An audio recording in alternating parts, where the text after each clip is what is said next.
Alrighty guys, let's see here. Let me make sure that we've got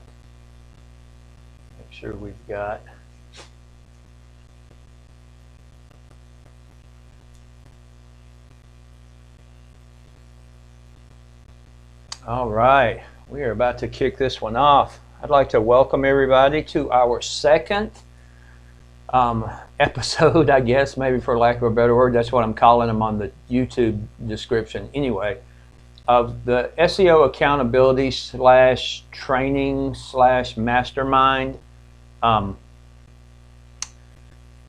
group meeting. So we're going to do this every Tuesday at 11 a.m. Central Time. And right now we're dealing with sort of best practices and some strategy stuff for improving our search engine placement and overall search engine footprint for 2023. There's some other things that we're going to talk about just because they sort of dovetail and go hand in hand with that. But that is essentially what we're doing.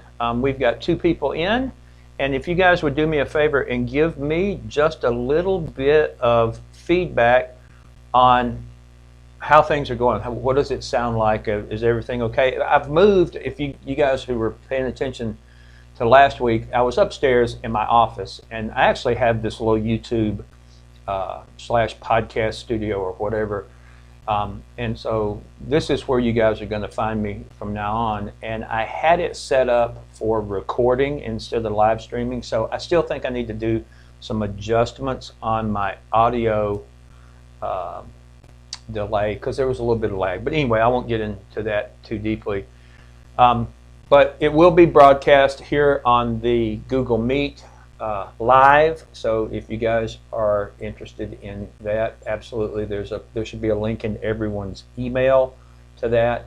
And it will also be rebroadcast or re-uploaded and archived on YouTube. Southern Exposures Photography is my business name, and that's the YouTube channel that it'll be on. And I'll put links and stuff in the group so that everybody can get access to that and see that and everything. So for those of you who maybe don't know or whatever, we have a Facebook group called Marketing for Photographers. And I actually started that out as a Monday thing, and now it's shifted to Tuesday. So the actual slug for Facebook is facebook.com/groups/Monday photography meeting, and that will get you to the Facebook group. If you're watching this and you haven't joined the Facebook group, do that, because I share a lot of stuff in there that is in addition to the stuff that we're doing right now. So let me see, pop over here into the chat just to make sure that everybody audio sounds good. So we're good to go on that. Awesome, awesome. So here's the thing that we're going to talk about a little bit for you guys in today's session.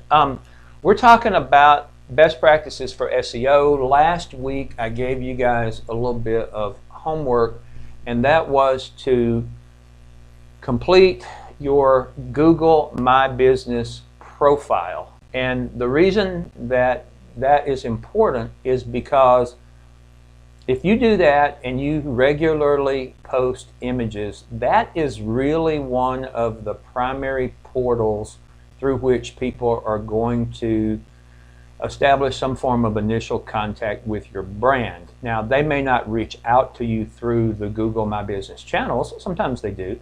But it gives an opportunity for you to showcase images. Excuse me just a second.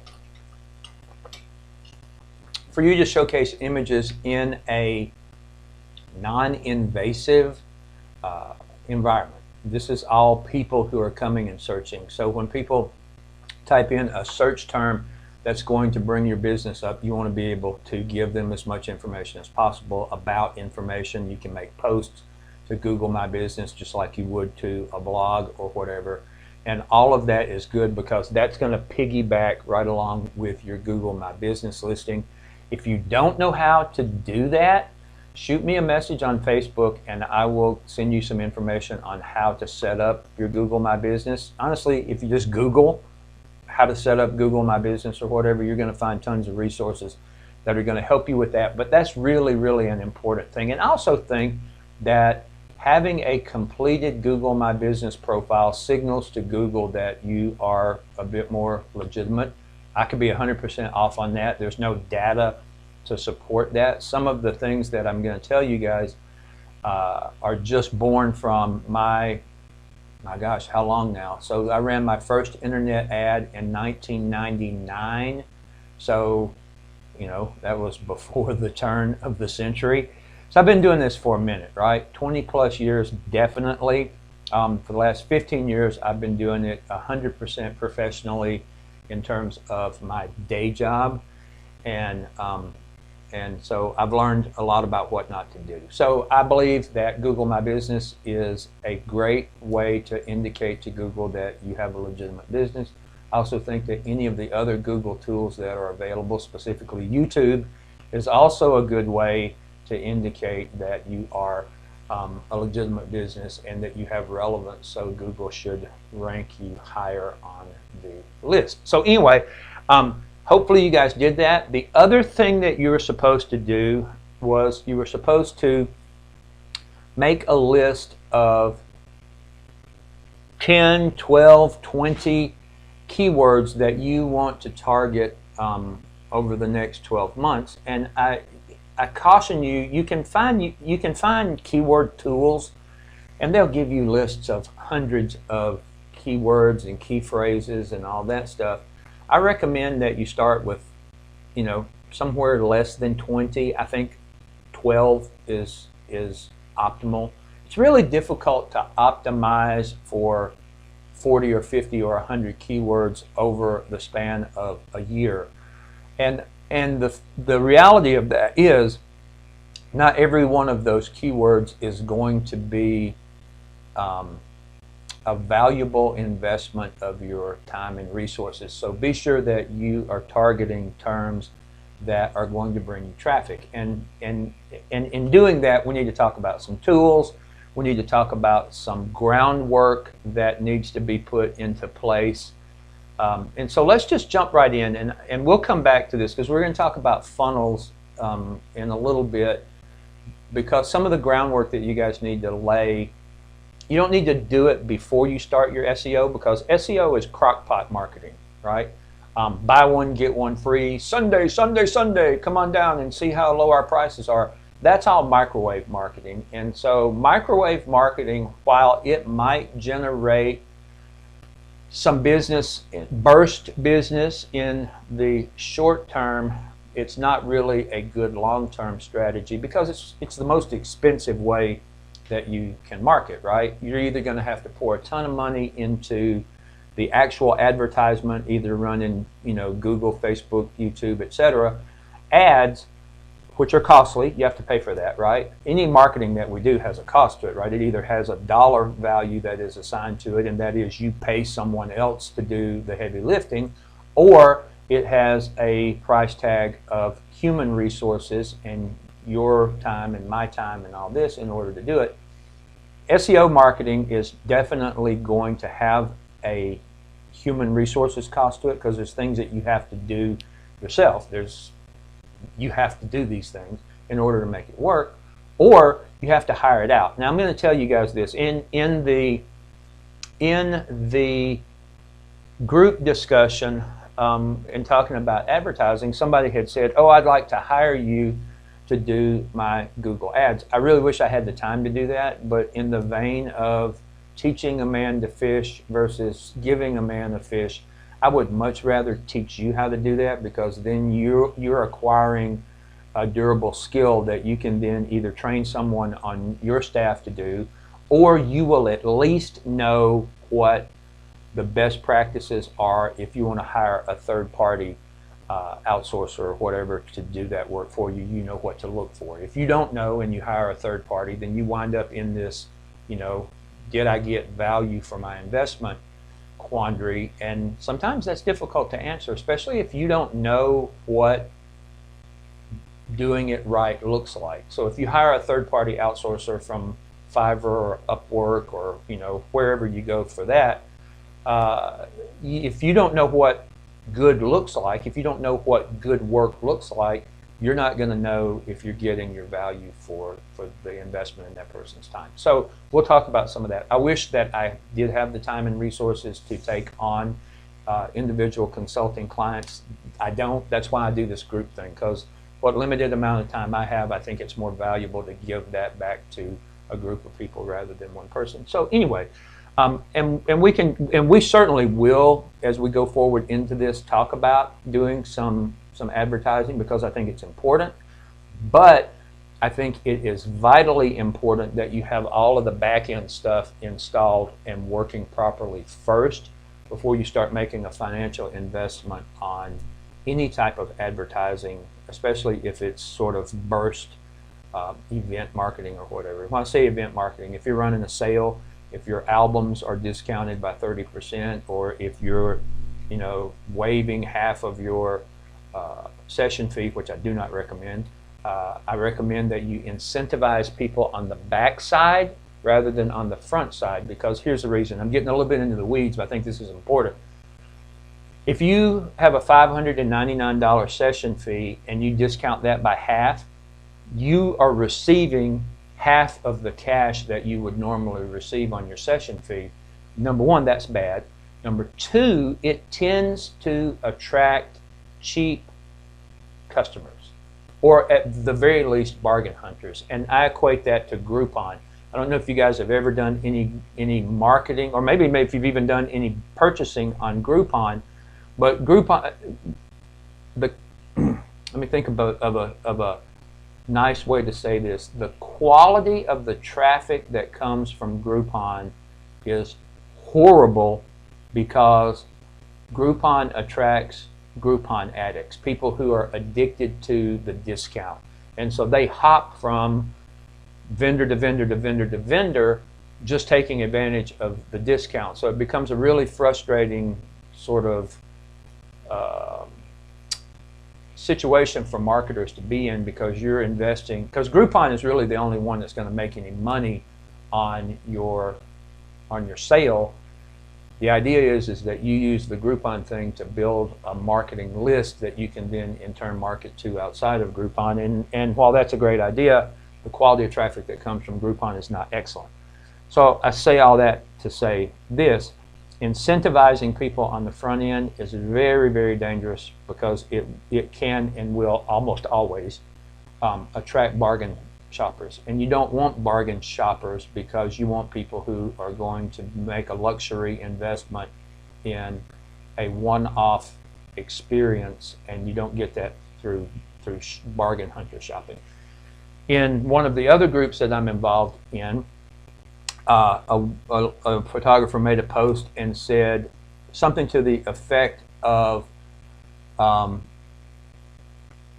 if I raise my prices, I think she was shooting $150 sessions or whatever. Bless her heart. You're never going to hit financial goals if you're selling your services for less than what they're worth. A business mentor of mine in California told me one time, our goods and services should always be priced higher than we would be willing to pay for the same service if we were buying it from someone else, right?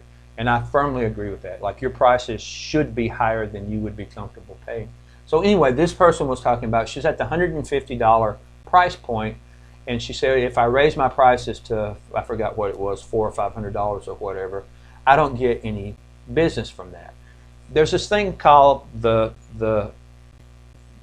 black hole, or the death zone, or whatever, when it comes to pricing. And you don't want to, you want to make sure that you're not pricing yourself too high for bargain hunters, but not high enough for luxury buyers. And when you're in that sort of $400 to $500, I would say $300 to $800 range, you're in that dead zone. You're in that no man's land, where you're too high for the cheap clients and you're too low for the bargain clients. And I told her problem was that she was chasing $150 clients with $300 or $400 offers, when she should be chasing $3,000 clients with $3,000 offers, because that makes the world change dramatically. So anyway, I want to get on task a little bit better here today. let me check and see. SEO keyword research is what I want to talk about today, and then toward the end of our hour we're going to talk a little bit about funnels and some back-end stuff that you guys need to have in place. But because SEO is crockpot marketing, we can create some of these missing pieces in tandem, because the work that you do on SEO today, unfortunately is not going to bear fruit tomorrow or next week. It's gonna take some time in order for these SEO optimization moves that we're making to result in increased traffic, which should then result in increased lead and contact activity, which should then increase our booked appointments and sales, etc., etc., etc. So I think probably a good place to jump in right now is with SEO keyword research. Be sure though, don't forget about the Google My Business, because it's extremely important. So if you haven't done that, make that your 1A line item for today, because I want to make sure that you guys have got that done. It's just going to give you free eyeballs on your content from people who are already searching for your product or service or your brand name or whatever. So that's good business. So let's talk a little bit about how to find tools that will help us help us choose more efficiently and effectively the keywords that we want to target. There are a couple different tools that I recommend. One I used years and years ago, and that is SEMrush. And let me make sure that I've got the right screen on the screen. SEMrush is here, and I've used this off and on for, well, I remember when they were in beta and they were offering free accounts and stuff like that. So I've been using these guys for a number of years, decade, longer than a decade. I think I got connected with them maybe 2006 or 8 or so. So SEMrush is great. They have some Chrome plugins that you can use to help sort of evaluate your position on things. And then another one that I enjoy, that I find myself using more often these days, is SpyFu. And I absolutely love SpyFu. In fact, I have a subscription to their service, a yearly subscription. I don't remember how much it was. It's like, gosh, I don't even remember. Maybe there's something on here that tells us what pricing is. It's so low that it doesn't even, like, maybe it's $90 for the year, or maybe it's $190. I can't remember, but it's definitely well within where you would want to be. So they have free tools that are super useful, and you can use, and literally you just punch in. I tell you what, let's do. Someone who, oh, I got people coming in. Admit all. I need to change the. I'm sorry about guys. I didn't mean to leave you guys stuck in the lobby. I need to change that so it automatically lets you guys in. There's going to be some growing pains and learning curves associated with this. Right now, we're talking about tools, online tools, and some free resources that you can use to make sure that you're getting the correct keywords. Really quickly, someone let me know. Someone dropped their website URL in the chat on the Google Teams, and I'll just use a real world example. So if you would like your current SEO position revealed to the world and some feedback on what you need to do, shoot your URL into the chat, and I'll pop it in here and we'll take a look at a couple of things. I like SpyFu because it gives you the ability to evaluate your own website position and also compare that to competitors in your area or competitors in the world. You can create a list of websites for which you want to compare yours to. And not only will it tell you what keywords your website is ranked for, it will do a Venn diagram and show you the keywords that your competitors are ranked for and where there is overlap and also where there is uniqueness in those footprints. So that part's good. And it also gives you, if your competitors are using Google advertisements. All right, we got one here. Let's see here. We're going to go with copy link address, scooch back over here. And you guys can do this on your own, certainly.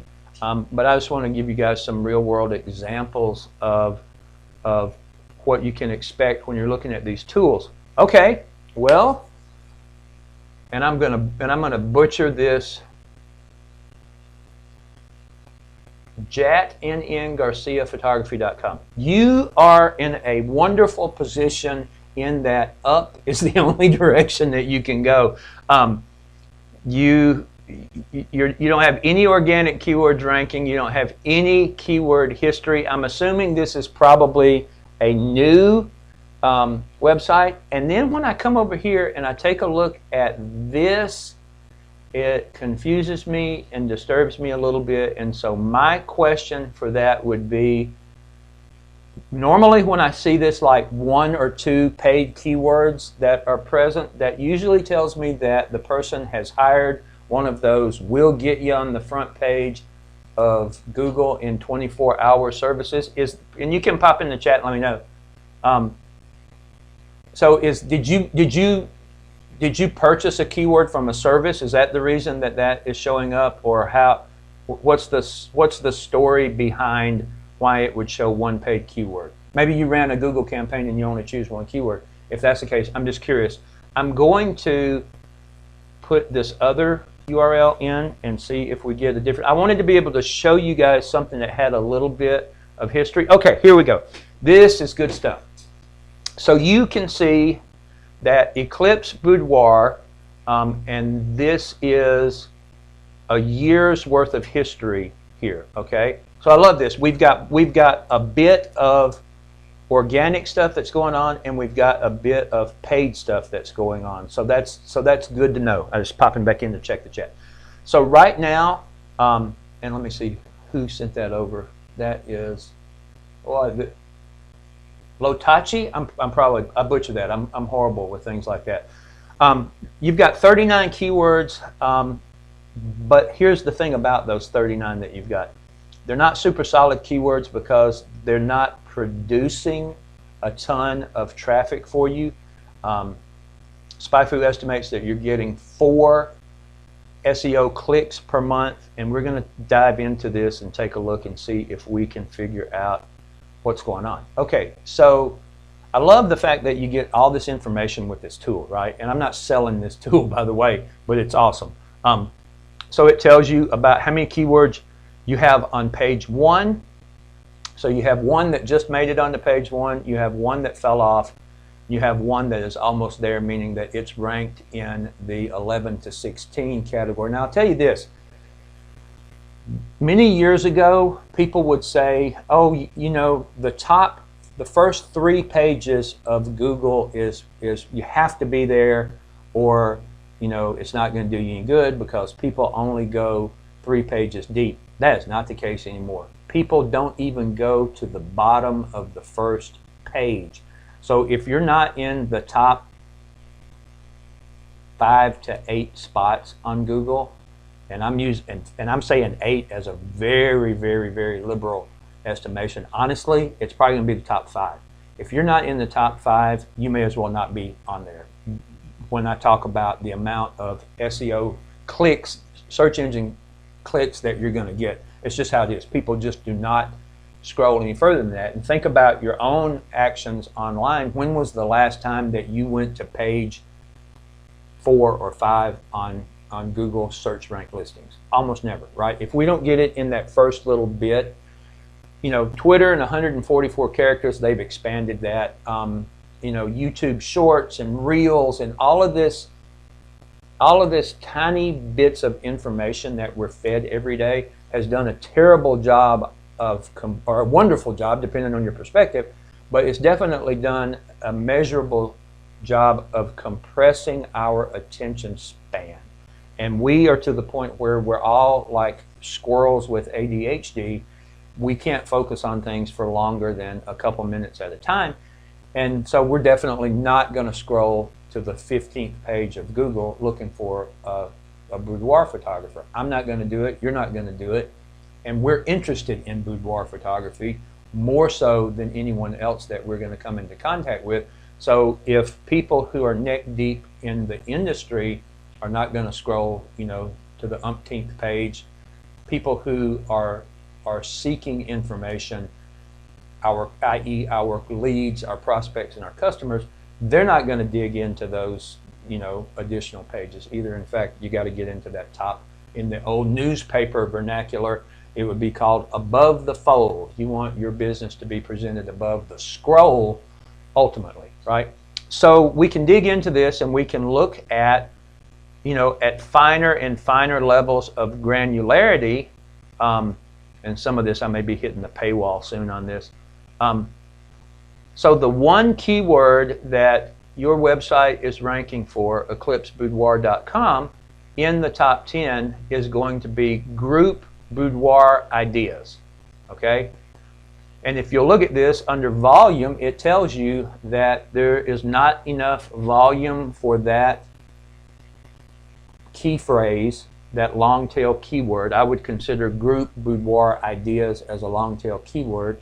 And there's nothing wrong with long tail keywords, but that's secondary to your primary keyword goals. Your primary keyword goals should be things like boudoir, boudoir photographers near me, anything that's going to either localize or bring you a broader swath of potential eyeballs. Group boudoir ideas is very, very specific, and very few people are going to be searching for that because boudoir is much more of an intimate, personal event experience. So you're probably not group. People who are interested in group boudoir are probably, I'm going to say sub-single digit percentages of the overall market, and by that I mean 0.5% maybe on a good day. I can tell you in my 30 plus years of being in professional photography, I have never done a group boudoir session.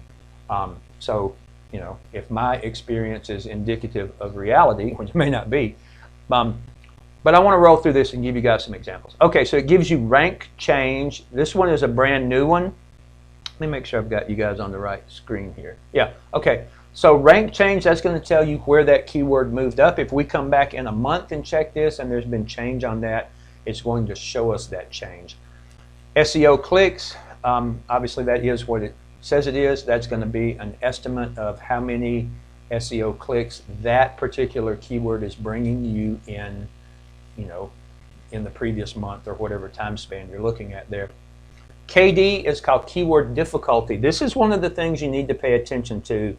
The lower the number, the easier it is to rank for that term. Now, conversely, the more volume and the more clicks that a term is receiving, the more difficult it is going to be to rank for that, okay? And the more people in your area who are ranked for it, the more difficult it is going to be to dethrone those people. I sympathize with wedding photographers who are trying to do SEO because the Wedding Wire and the Knot and even like Yelp and some other review sites are really making the barrier for entry into the top 3 or top 5 spots for wedding photography extremely difficult and increasingly expensive, just because these national branded lead clearing houses, or whatever you want to call them, are monopolizing that space. And I'll say this about wedding photography, because we do that also. I do not recommend purchasing listings from the Wire, Wedding Wire, or the Knot. The quality of traffic that comes through there is horrible. We ran it for a little over a year, and we followed up and we did everything that we were supposed to do on our end in order to stay in front of people. We got them onto pages so that we could tag them for remarketing and stuff like that. And it was a complete washout. It's just they have so many looky-loos that are there, and I think we paid about $1,400 or $1,800 for that listing for a year. And I can tell you that in retrospect, I would not do it again, and I would have much preferred to have put that $1,000 to $2,000 advertising investment into something else Google keyword ads, remarketing for traffic that's already showing up to your website, which is golden, and we'll talk about that in detail in the days to come. So anyway, this is giving us information on where we are in the whole search engine footprint arena. Okay, and I'll run through these really quickly for you, these tabs, and then we're going to talk about some specifics on content creation. But definitely go and play with SpyFu, and then SEM too, if that's what you want to do. I prefer SpyFu, but that's just because that happens to be the thing I've been using with more frequency over the last few years. Your mileage may vary. You may like the other one, okay? So as we scroll down through here, it does some best guesses about who your competitors are. And I didn't even look to see where Eclipse Boudoir is based. But apparently one of your competitors is Sue Bruce over at finestcourtier.com. If these are accurate, then roll with it, right? If they're not accurate, then you can make adjustments here. You can add, you can remove, and you can customize that. Or if there's a particular boudoir photographer that you would like to sort of get some insight into how and why they are ranked the way they are, plug those into here and it will give you some more information on that. So that is the overview, and you can drill down and you can take a look at this and sort of rabbit hole that on your own. Competitors, exactly what we just talked about. This is just a little more finer detail on what's going on.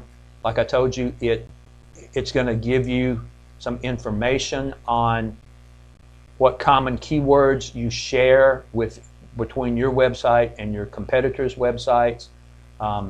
It'll tell you the number of keywords that your competitors are ranked for.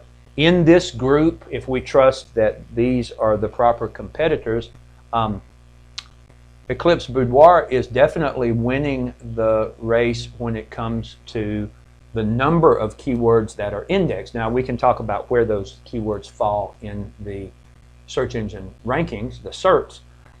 Obviously if you have 60 and you're not getting but 13 SEO clicks a month, you've got some keywords that you're ranked for that are either dead, unproductive, like the group boudoir ideas thing, or you're just pushed down so far in the SERPs that you're not getting the opportunity to receive any clicks on that. But if you look at some people in some websites that you think should be ranked, and I'll just use Sue Bruce's website as an example.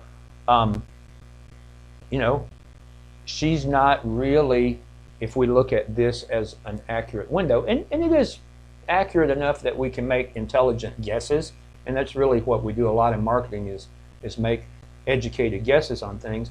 I'll be honest with you. Most of the high-end or name brand or popular, I'll use successful with a grain of salt because I think success is relative, but I will say popular because we all know of popular boudoir photographers out there.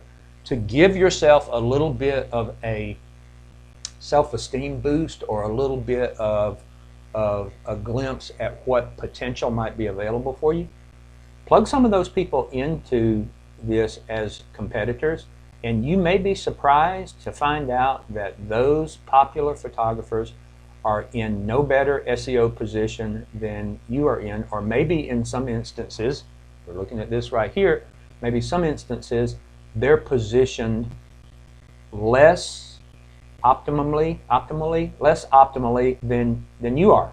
SEO is a tough one, guys. In fact, marketing in general is a tough one, and for some strange reason, we know, right? We know in our minds and in our hearts and in ourselves that it is vitally important to our business to get marketing under control, and especially SEO stuff, because like I said, it's the cheapest you can do, it's the most durable you can do, it brings the highest quality traffic in, yet we create these self-imposed restrictions mentally on getting it done. I can go on to the I can go onto the group and show you comments as early as 14 hours ago where someone says, I have no idea how to navigate this process. Now we're speaking specifically about funnels, but I can show you comments that echo the same sentiment when it comes to SEO. So it's a skill set that's not easily attainable, and I think people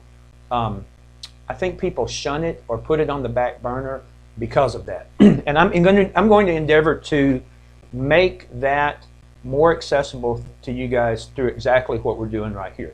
So take a look at the SEO comparison stuff, either SpyFu, which I love, or SEO, SEM Rush. Combat, this is where it goes into the Venn diagram that I was telling you about before, and it picks the top 3 or your website and the next 2 competitors, and it shows you where you are, okay? So there's, in the entire Google ranking system over the last year or however, whatever the window of focus is here, Eclipse Boudoir has had or has 163 keywords that are unique to that domain. And then if we move in here, we can see that with Boudoir Boston, they share 1 keyword in common. If we move down here to Finest Courtier, they share 6 keywords in common. And then if we move up into the overlap from both domains, or all 3 rather, we see that there are 10 keywords in common. So these are just tools that you can use to get an idea of where you are, get a picture of what terms am I ranking for. I recommend that you dig into this because here's the thing. Of these 163 keywords that are already ranked, there's going to be some meat on that bone. There's going to be some terms in there that will, number one, bring you a significant amount of traffic. And when I say a significant amount, that's certainly subjective and relevant. What would be a significant amount? That's up to you. I can't answer that question. But it's also going to give you an example of what you need to work on, because it's much easier to get a page that is currently ranked at, say, position 12, moved up to 10, than it is to get a brand new term into the SERP and then push it up the hill, right? So taking a look at what you've already ranked for is a critical exercise, because that will help you narrow down your task list for keywords that we're going to target. So let's go back and talk about group boudoir ideas. You already have a page that's ranked for group boudoir ideas, okay? That term in and of itself is not going to bring you a tremendous amount of traffic, but what would happen if you did this? What would happen if you created a new blog post that was simply titled Boudoir Ideas? Now there's going to be a lot more people who are searching for boudoir ideas versus group boudoir ideas. Google would look at that, and so let's say you create a page, a blog post or whatever about boudoir ideas. Then you go into this page that you've already got ranked for group boudoir ideas, and you hot link boudoir ideas from the page that's already ranked at, wherever it was, 11 to 20 or 11 to whatever that is. You hot link the anchor text boudoir ideas to a new blog post that is targeting boudoir ideas, boudoir photography, boudoir tips. Those are the 3 keywords that I would target in that new blog post or article or page or whatever, however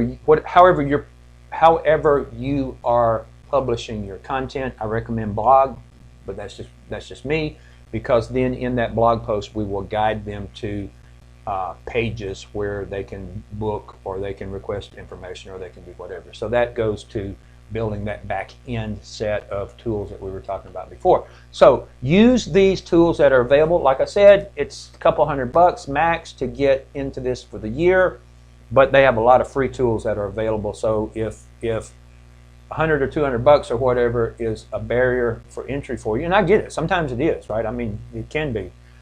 use the free tools until you can justify purchasing.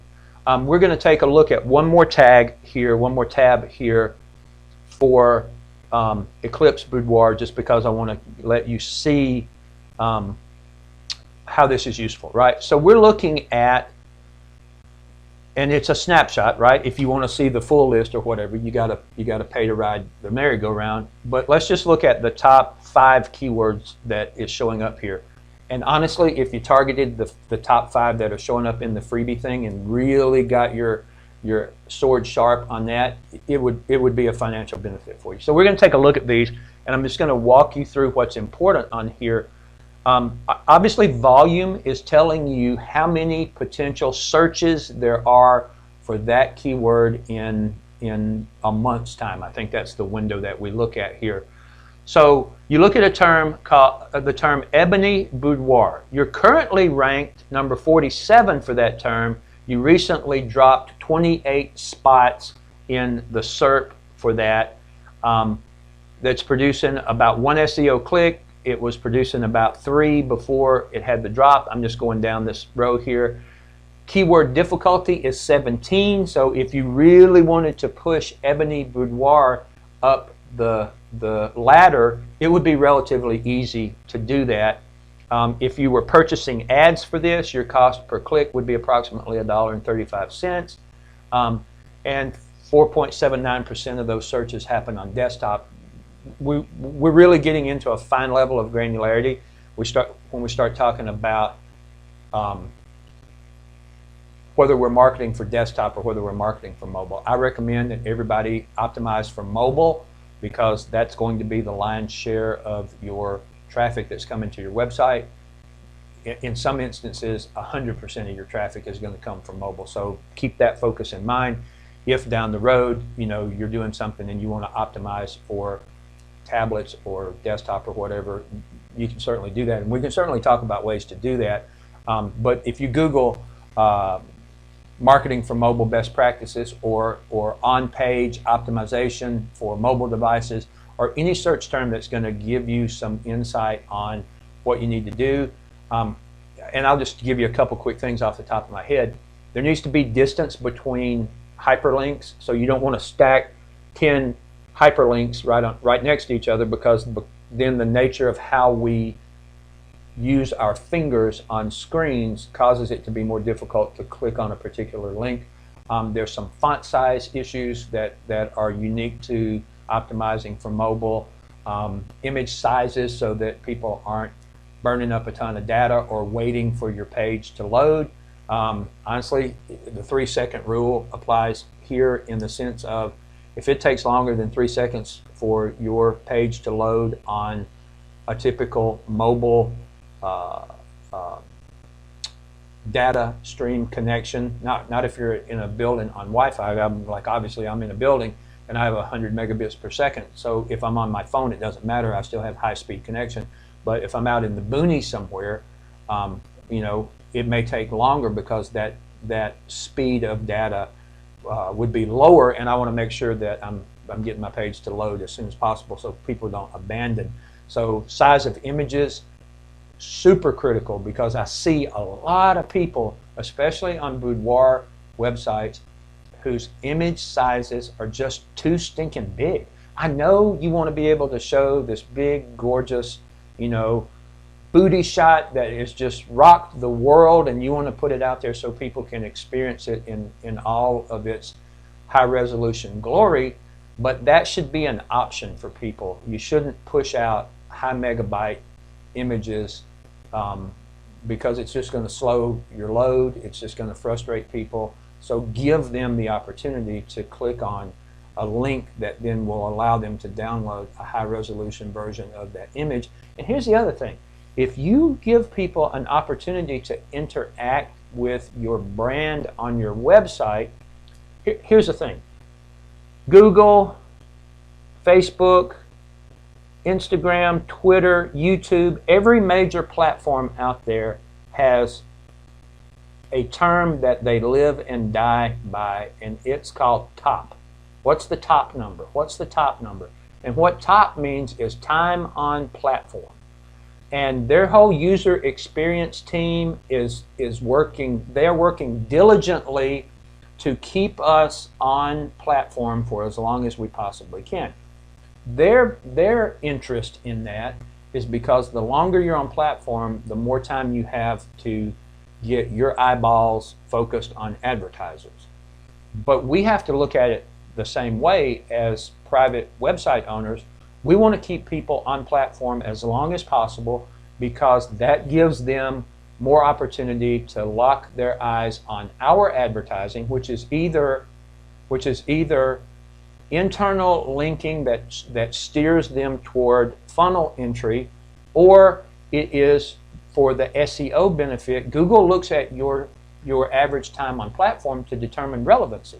If everybody that lands on your page is bouncing and going out, and I've used this analogy before, if your keywords that in your titles and all of your page structure is designed in a way that is misleading, and I don't mean deceptively misleading, I mean if someone types in, well, let's just use one of these that's on the screen right now. If someone types in Boston boudoir and they land on your page only to find out that 4 months ago you moved from Boston to Milwaukee, then they're obviously going to drop off your page, right? They're probably not even going to look any further. They're just like, oh, no, this is not for me. They're going to bounce in, they're going to bounce out. Google sees that and says, hey, this page must not be as relevant as we assumed it was, because people who are searching for Boston boudoir and they're going to a page that's indexed for Boston boudoir, they're leaving immediately, so we will conclude that this page is not about Boston boudoir. Time on platform is absolutely critical when it comes to number one, increasing the effectiveness of your on-site advertising, and number two, indicating to Google that your page is definitely relevant regarding the search term that it's ranked for. So with all of that in mind, do this, dig into it. Keyword research is critical, because you don't want to waste time targeting keywords that are not going to be productive for you.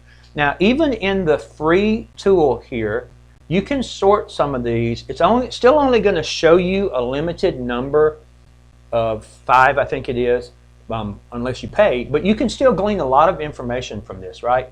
So I've ranked these in terms of search volume, and so obviously Ebony Boudoir, I gotta be shocked. I mean, I gotta tell you, I'm a little shocked about that. I never would have thought that that would have been a 380 searches per month. It seems like a fairly narrow, and it is narrow when you look at, if you look at boudoir, you know, the term boudoir photography is getting thousands upon thousands upon thousands of searches per month. But we got to start somewhere, right? So let's look at what search terms have the potential to bring us the most clicks. Well, Ebony Boudoir, if that's a niche that you're targeting, then I recommend that you run with that, because the conversion percentages on someone who types in Ebony Boudoir and lands on a page that is attractive and effective and efficient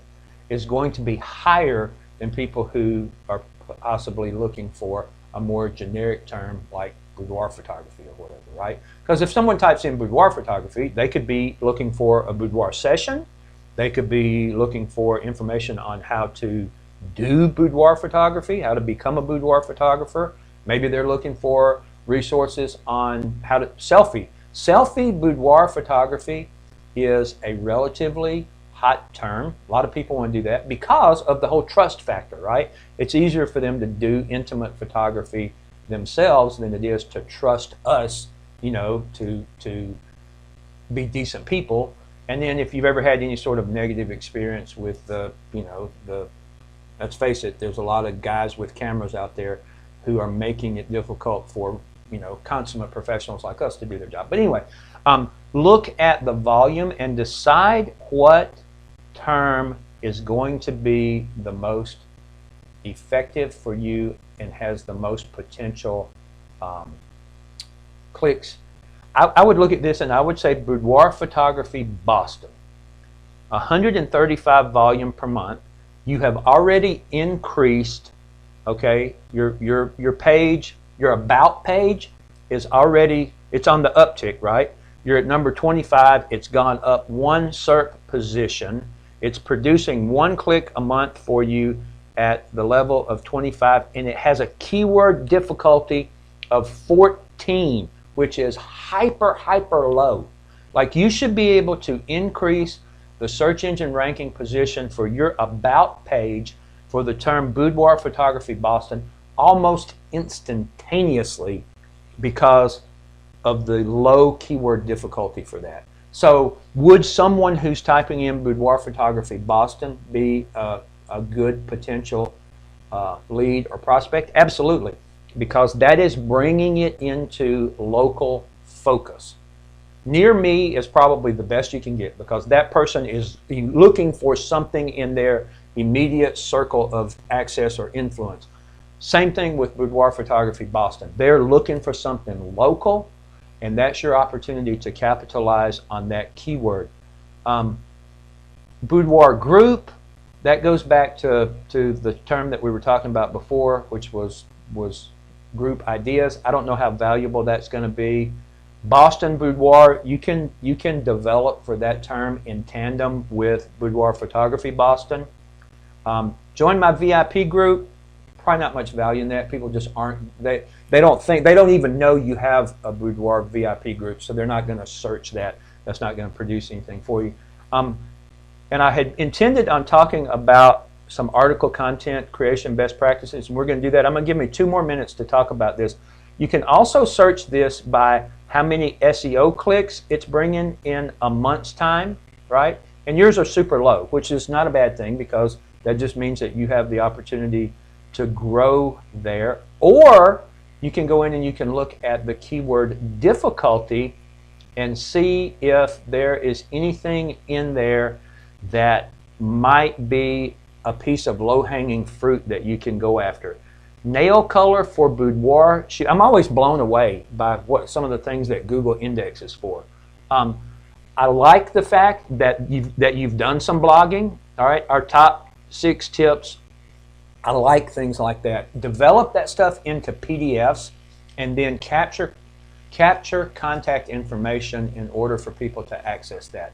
And I like sensational titles for stuff like that. So our top 6 tips for whatever, that's great, okay? But a more compelling title would be the top 6 secrets your makeup artist won't tell you about nail color for boudoir photography, or whatever, right?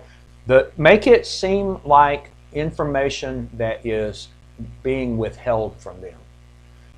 The top 5 things your amateur photographer misses in every boudoir shoot. If I was considering investing in a boudoir experience and I saw an ad, and I say ad, whether it's an external ad or whether it's an on-site ad, and I saw an ad that said, hey, these are the top 5 things that every amateur photographer misses in a boudoir session. I'd give you my email address in order to access that, right? And so you do these short PDFs that are called lead hooks. And that's the hook that gets people to give you their contact information, which is a good segue into building the back end of your website. Let me make sure I've got the right screen up here so you guys can, let's see. Yeah, we'll just go right here. Okay, so let's talk about this back end thing really quickly. What happens when your SEO is just exploding and you've got top search engine rankings for all of these juicy, popular, easy to dominate keyword groups? What happens when someone goes to Google and clicks on nail color for boudoir shoot and winds up on a page? This is what should happen. They should wind up either on a blog post that then in that blog post is running internal advertising, banner ads on your own blog post that take people to where you want them to go within your site. Hey, there's a reason that banner ads work. If you go on any news website, weather website, like go to your local newspaper or your local TV station, and you're going to see the whole the whole of the content is framed with banner ads. They work. They especially work for remarketing. Okay, so if they work on, your local news channel's website, they'll work on your website. So you really, as a business owner, a small business owner, you really have to be able to take off your business owner hat and put on your marketing hat and look at best practices, or look at things that the big boys are doing, and then take advantage of that, ride their coattails, right? Because trust me on this one, Madison Avenue is spending a whole lot more money on marketing research than Jason is, or that you are. So why would we want to reinvent the wheel? Why would we want to invest our resources in something that we can just glean from them? We can look at what they're doing and say, okay, so if they're using banner ads, we can assume that banner ads are effective, and that didn't cost me anything. So let me put banner ads on my blog post in order to guide people to where they want to go. So if you're giving people 6 tips for, and I can't even see what the rest of that is, if you're giving people 6 tips on anything regarding boudoir photography, then there should be advertisements, there should be banner ads in there that say, click here to get like I said, the 5 things that every amateur photographer misses in a boudoir session.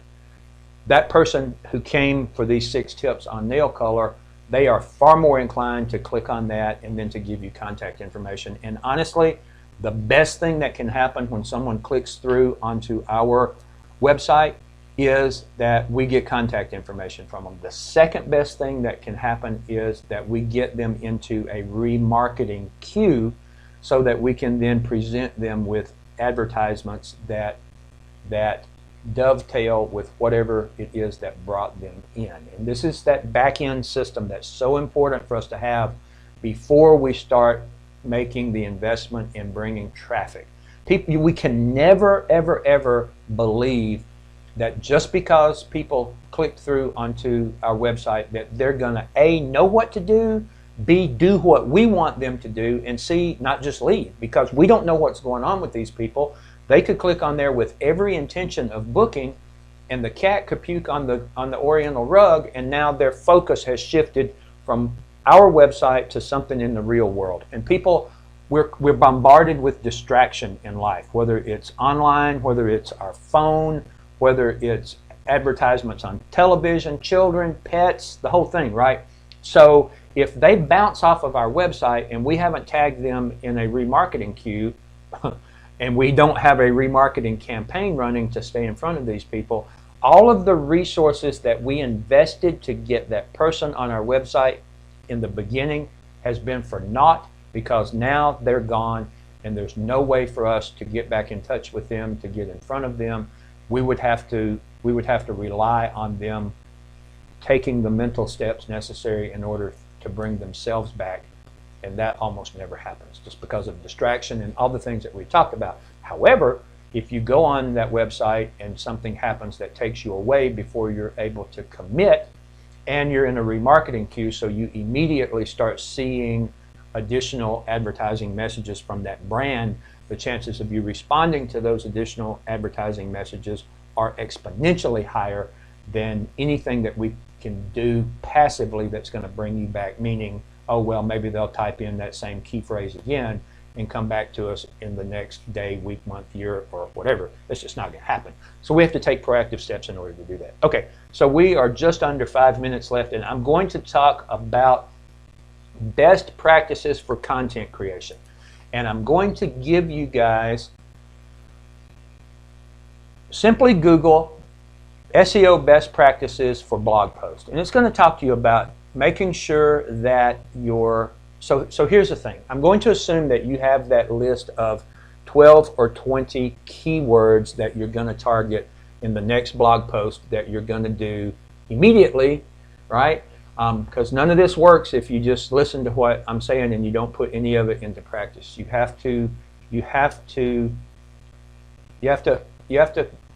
has to be action at the end of this. This is not a passive thing. You can't listen to me long enough to be successful. You have to take those steps yourself. So you've got that list of 12 or 20 keywords. Pick 3. Pick 3 for each article that you write. And honestly, this is what I do. Pop them into a spreadsheet, Google Sheets. I love all the free tools that come with Google. Google Voice, Google Meet, obviously that's where we're at. Google Sheets, tons of free resources that you should be leveraging to make your job easier and less expensive. So put them in a Google Sheet. If you've got 12, here's the thing.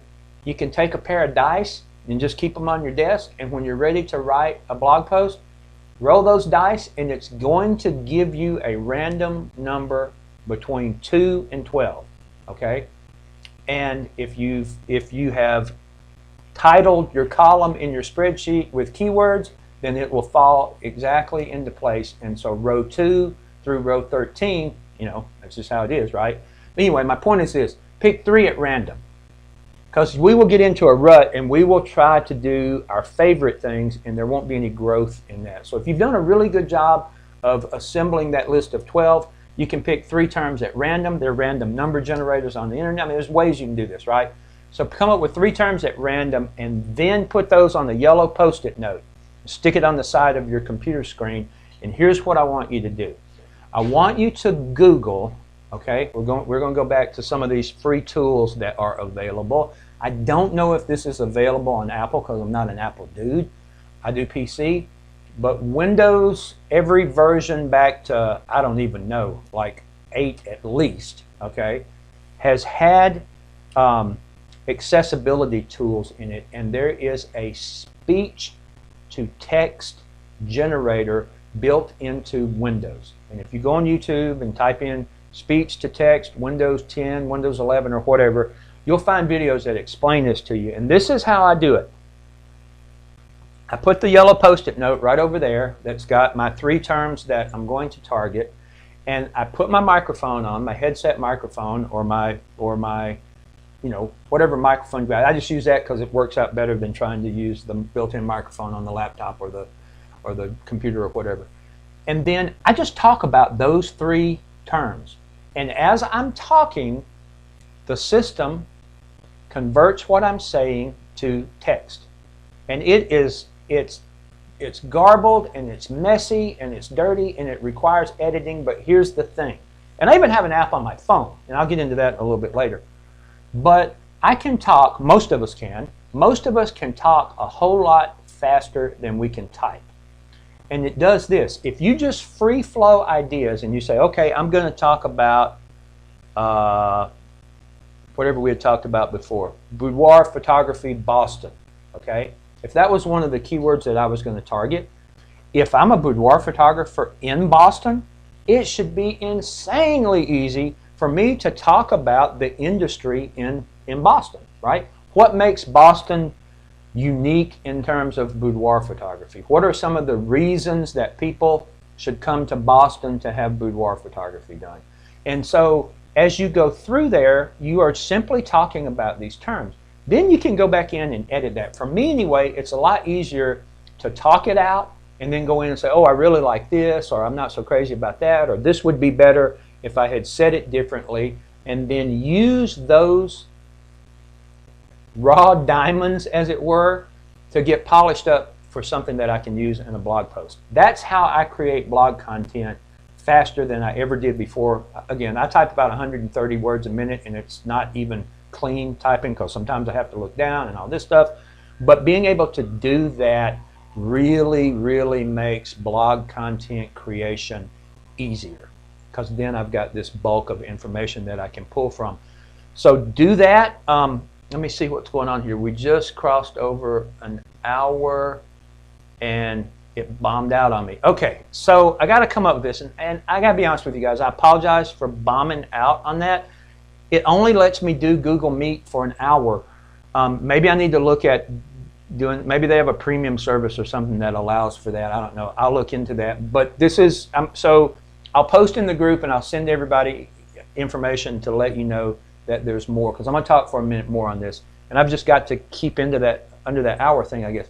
But anyway, use the accessibility tools that are out there, the handicap accessibility tools. That's where that text, speech to text generator is located to create your blog content. Google best practices. You're going to want to make sure that you've got those 3 keywords interspersed in there. 3 to 8% of your 3 to 8% of your text in your article should be your keywords or variants thereof, right? Boudoir photography, Boston, Boston boudoir photography, variations on that. Boston, Massachusetts, boudoir, different things like that. So once you get those 3 keywords, you can add variations. You can vary those a little bit as we would in natural conversation. Look up H1, H2, and H3 tags. Your H1 tag tells Google this is the main topic of this page. So if you were targeting boudoir photography in Boston, that would be in your H1 tag. Your H2 tag is the second most important thing, right? Internationally published boudoir photographers in Boston, or something along that line. Your H3 is obviously going to be the tertiary topic, the thing that is third most important, and that's why it's good to have 3 keywords that you can then use in H1, H2, and H3 tags. If you're using this blog post to tie into another page that you have that you're trying to help it gain relevance, right? Then you would use hyperlinks in there to go to those pages and stuff like that. It's also good to have some internal hyperlinks and some external hyperlinks, meaning you're sending people off of your website. And we'll talk about that a little bit too. A normal blog post is going to have external hyperlinks, meaning there's going to be things that you're going to reference off of your main website. That can be a YouTube video on your YouTube channel. That can be a link to a Facebook post on your Facebook page. That can be a link to your blogger.com free Google-owned blog website that I recommend everyone use, and we're going to talk about that a little later. So if I were going to give you guys homework for today, it would be this. Finish up the stuff that you're already supposed to do. Get your Google My Business profile nailed down tightly, because you're going to use that regularly.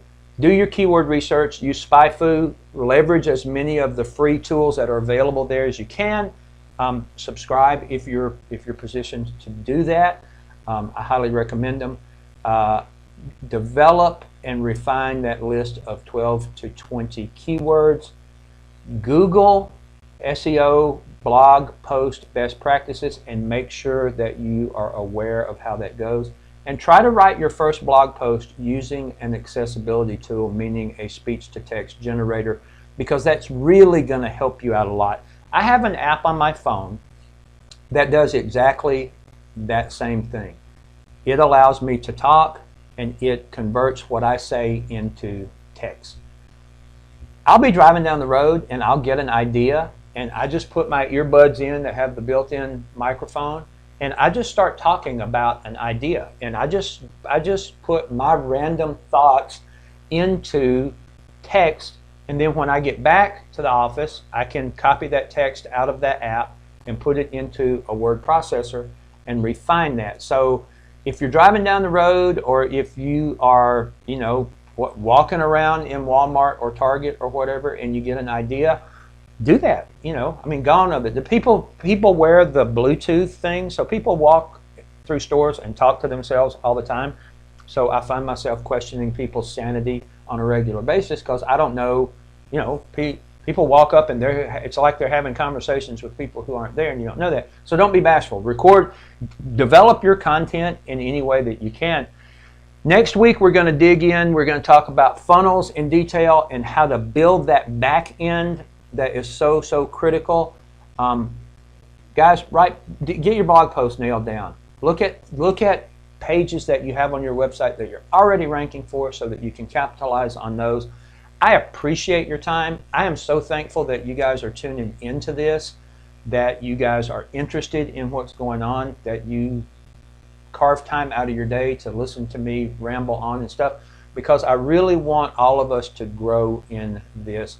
If you have any questions or whatever, drop them on the Facebook group. If you're not on the Facebook group, do that. It is, like I said, it is marketing for photographers, and the slug for it is Monday Photography Marketing, all one word, facebook.com/groups/Monday Photography Marketing, and I will see you guys next time. We are leaving today to drive up to Louisville, Kentucky for a conference and some content creation. So I will be in Louisville next Tuesday. No, I won't be. No, I'll be back by then. So I'll see you guys right here